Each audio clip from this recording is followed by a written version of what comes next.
अस्सलाम वालेकुम जी, कैसे हैं आप सब लोग? ठीक हैं। आज के इस सेकंड इंटरनल टीम लेक्चर के अंदर आज हम बात करेंगे कि गोल को किस तरह से अचीव किया जाता है। लास्ट पहले सेशन के अंदर हम लोगों ने डिस्कस किया था कि आप अपने लाइफ के गोल किस तरह से सेट करते हैं। गोल सेट करने के बाद अब हमने गोल को अचीव किस तरह से करना है उसके बारे में आज का ये पूरा डिस्कशन होगा। इसमें मेनली हम लोग 5 पॉइंट्स को कवर करेंगे। उन 5 पॉइंट्स के अंदर फिर आगे सब पॉइंट्स है जिनकी बेसिस पे हम देखेंगे कि किस तरह आप अपनी डे टू डे परफॉर्मेंस को ट्रैक करते हुए अपने गोल्स को अचीव करते हैं। इसमें सबसे पहला है आप अपने गोल्स को स्टैब्लिश किस तरह से करेंगे। Establish your goals. देखिए, जब भी आपके कोई गोल आता है आपके सामने, उस गोल के साथ कुछ ना कुछ आपकी मोटिवेशन लिंक होनी चाहिए। जब कोई गोल आपका होगा, उसके साथ अगर आपकी कोई मोटिवेशन लिंक नहीं है तो आप उस गोल को अचीव नहीं कर सकते। तो ये बहुत ज़रूरी है कि आप अपने गोल को किसी न किसी मोटिवेशन के साथ लिंक करें। उसके बाद सेकेंड, इसके अंदर सब पॉइंट आ जाता है कि जब भी कोई गोल आपने रखना है उसको इमेजिन कीजिए, उसके सामने अपनी आउटकम रखिए। आज अगर आपने गोल डिफाइन किया है तो उसकी आउटकम क्या होगी, इसका जब तक आपको नहीं पता होगा तो ये बहुत मुश्किल होगा आपके लिए अपने गोल के हदफ तक पहुंचना। तो उसकी आउटकम का तयन करना बहुत ज़रूरी है। उसके बाद जब भी आपने कोई गोल सेट कर लिया, उस गोल की अचीवमेंट उसी वक्त होगी जब आप उसके माइलस्टोन्स डिफाइन करेंगे। गोल के माइलस्टोन्स, देखिए, एक बड़ा गोल आपने सोचा है। मिसाल के तौर पे आप चाहते हैं जी 2021 के अंदर आपका एक प्राइवेट लेबल लॉन्च होगा। प्राइवेट लेबल आपका उस वक्त तक लॉन्च नहीं हो सकता जब तक आप उसको माइक्रो हेड्स के अंदर डिफाइन नहीं करेंगे, उसकी प्रोडक्ट हंटिंग के बारे में नहीं सोचेंगे, उसकी सोर्सिंग के बारे में नहीं सोचेंगे, उसकी आप डिजाइन पेटेंट के बारे में नहीं सोचेंगे, लॉन्चिंग स्ट्रेटजी के बारे में नहीं सोचेंगे, तो उस वक्त तक आपका ये गोल अचीव नहीं हो सकता।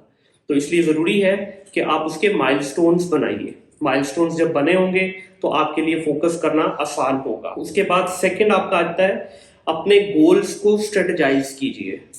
गोल की जब तक कोई स्ट्रैटेजी नहीं बनाएंगे, जिस तरह मैंने अभी कहा कि प्रोडक्ट अगर लॉन्च करना चाहते हैं तो इसकी स्ट्रैटेजीज बनेंगी। जो माइलस्टोन आपने बनाए हैं, फिर उन माइलस्टोन्स की आप स्ट्रैटेजीज बनाएंगे। इन स्ट्रैटेजीज को आइडेंटिफाई कीजिए। हर गोल के पीछे कुछ ना कुछ स्किल सेट रिक्वायर होगा।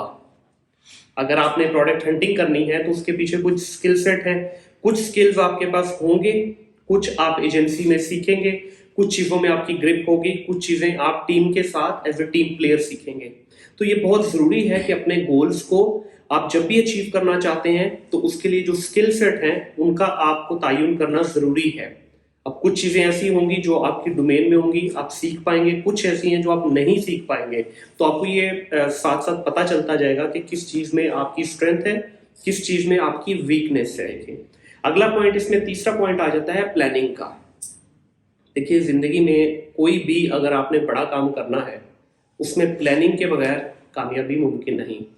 वो कितने भी आप शार्प एम्प्लॉय क्यों नहीं है, कितने भी आप शार्प स्टूडेंट क्यों नहीं है, जब तक ज़िंदगी में आपकी कोई प्लानिंग नहीं होगी, फॉरगेट इट कि आपका कोई काम बड़ा होने वाला है। ठीक है, रोज़मर्रा की आपकी रूटीन में जो काम चल रहे हैं वो चलते रहेंगे। जो आप सुबह आते हैं शाम में चले जाते हैं, होता रहेगा। लेकिन 25-30 लोगों की टीम में स्टैंड आउट कैसे करना है, वो प्लानिंग के तहत होगा। कभी भी बगैर प्लानिंग के नहीं हो सकता। जिस तरह लास्ट लेक्चर में भी मैंने कहा था कि बगैर लगाम के घोड़ा मैदान में भागता रहेगा लेकिन वो रेस नहीं जीत सकता। रेस जीतने के लिए लाजमी है कि आपको अपनी प्लानिंग करनी होगी। प्लानिंग के अंदर सबसे पहला पॉइंट आता है आपकी चेकलिस्ट। जिस भी चीज़ की प्लानिंग करना चाह रहे हैं, अगर आपको लेट्स से कोई प्रोडक्ट हंटिंग करनी है, सबसे पहले चेकलिस्ट बनाइए।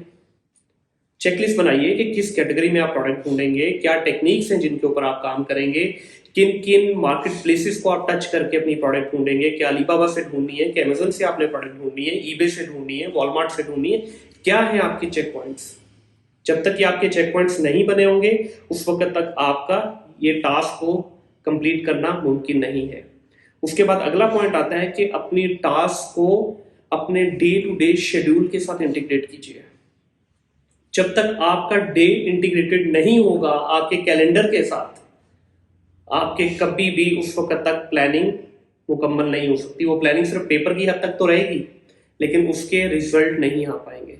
रिजल्ट अगर आपको अचीव करने हैं तो उसके लिए ये इंतहाई ज़रूरी है कि आप और आपका कैलेंडर दोनों सिंक हों आपस में। ताकि अगर कहीं पे कोई गैप आ रहा है, डे एंड पे आप देखें चीज़ें अगर आप अचीव नहीं कर पा रहे तो आप उसमें देखें बैठ के कि कहाँ पे मुझसे गलती हुई, कौन सी ऐसी चीज़ है जो आपने पूरे दिन में मिस की, या पूरे वीक में, या पूरे मंथ में आपने मिस की, या पूरे क्वार्टर में आपने मिस की, ताकि आप अपनी परफॉर्मेंस को खुद मेजर कर सकें। देखिए, बड़ा गोल जब भी आपने अचीव करना है, उसके लिए जब तक आप फुली फोकस्ड होकर काम नहीं करेंगे तो पॉसिबिलिटी नहीं बनेगी आपकी उसको अचीव करने की। प्लानिंग होगी आपकी, प्लानिंग के बाद अगला बड़ा इंपॉर्टेंट पॉइंट आता है एग्जीक्यूशन। अब आपने बहुत सारी चीजें उतार ली, रोड मैप बन गया, अब आपको पता है आपने करना क्या है। अब आ जाए मैदान के अंदर, अब पूरा लश ग्रीन ग्राउंड आपके पास है, 11 लोगों की फील्ड आपके इर्द गिर्द खड़ी है, you are the only player on the pitch, strong opponents आपके हैं। अब आपको एग्जीक्यूशन करनी है, अब आपको शॉट्स खेलनी है, अब आपको मेरिट के ऊपर खेलना पड़ेगा। अगर आप मेरिट के ऊपर नहीं खेलेंगे तो आप 20-25 लोग हैं, ठीक है। मैं एजेंसी में सिर्फ उसी की जगह रखूंगा जो रेस का घोड़ा होगा। मैदान का घोड़ा मुझे नहीं चाहिए, बेलगाम घोड़ा मुझे नहीं चाहिए, वो किसी को भी नहीं चाहिए।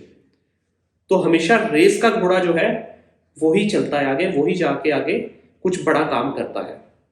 उसके बाद एग्जीक्यूशन के अंदर प्लानिंग जब तक आप कर रहेंगे, एग्जीक्यूशन क्या करना है आज, जिस तरह लास्ट सेशन में भी बोला था, आते ही अपना सबसे पहले डे शेड्यूल कीजिए। आपको पता हो कि आज सारे दिन में ये 4 टास्क हैं, इन 4 में से ये 2 इंपॉर्टेंट हैं, एक नॉर्मल है, एक लेस इंपॉर्टेंट है। अपने पूरे दिन को एग्जीक्यूट कीजिए। जब आपकी एग्जीक्यूशन हो जाएगी उसके बाद अपनी प्रोग्रेस को ट्रैक करना शुरू करें। सेल्फ एवेल्युएशन जो है, सेल्फ असेसमेंट, ये सबसे बड़ी आपकी सक्सेस की है। देखिए, मैं आपको अगर बार बार बोलूंगा अच्छा ये चीज आपने की, ये नहीं की, वो तो आप कर ही लेंगे। खुद की सेल्फ असेसमेंट क्या है, वो कहते हैं ना अपने गिरवान में झांकना।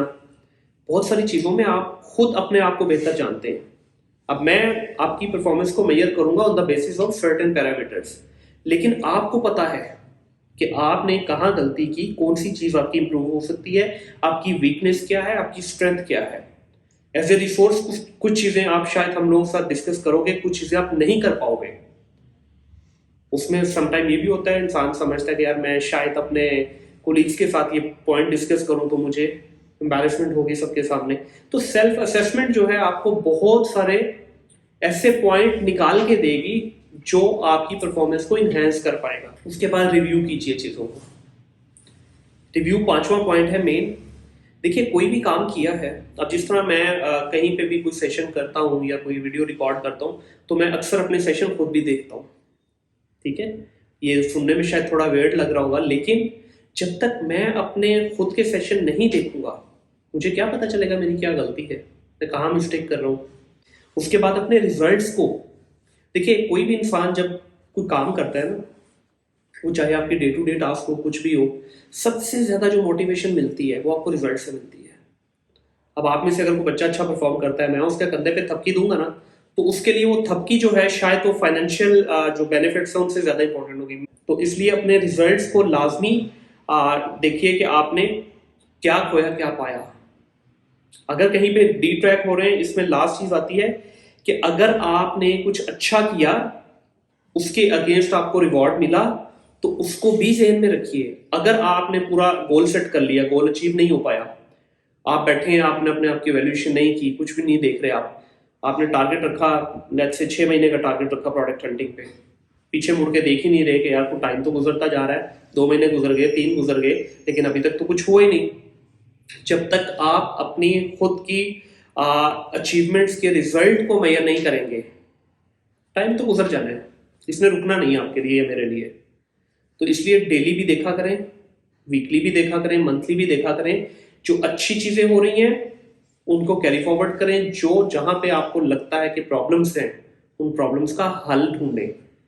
खुद नहीं ढूंढ सकते, अपने साथ बैठे हुए अपने कोलीग से पूछें। वहां से नहीं पूछ सकते, अपने मैनेजर से पूछिए। मैनेजर से नहीं पूछ सकते, ऑपरेशन हेड से पूछिए, आप अपने सीईओ से पूछिए। जब तक आप लोगों के साथ जेलअप नहीं होंगे, अपनी प्रॉब्लम्स लोगों को नहीं बताएंगे, तो भाई मुझे या किसी को कैसे पता चलेगा कि आपके साथ क्या इशू चल रहा है। इससे पहले कि चीजें लेट हो जाए, देखिए हर चीज का हम अब एजेंसी के अंदर एक टारगेट होता है ना हमारा, हम 30 डेज का टाइम देते हैं अपने क्लाइंट को, जी 30 डेज में हम आपको एक अच्छी प्रोडक्ट ढूंढ के देंगे। अब 30 से अगर 40 हुए तो we should have a valid reason for these 10 days delay. अगर हमारे पास रीजन ही नहीं है, हमें पता ही नहीं है कि ये हमारे 10 दिन क्यों वेस्ट हुए, ये किस वजह से हुए, तो एज ए एजेंसी ये हमारा फेलियर है। तो आई होप कि ये कुछ आप लोगों को हेल्प करेगा आपकी पर्सनल लाइफ के गोल सेटिंग में भी, और आपकी पर्सनल लाइफ के जो गोल अचीवमेंट्स हैं उनमें भी, और जो एजेंसी के हमारे गोल्स हैं उनमें भी ये आपकी हेल्प करेगा।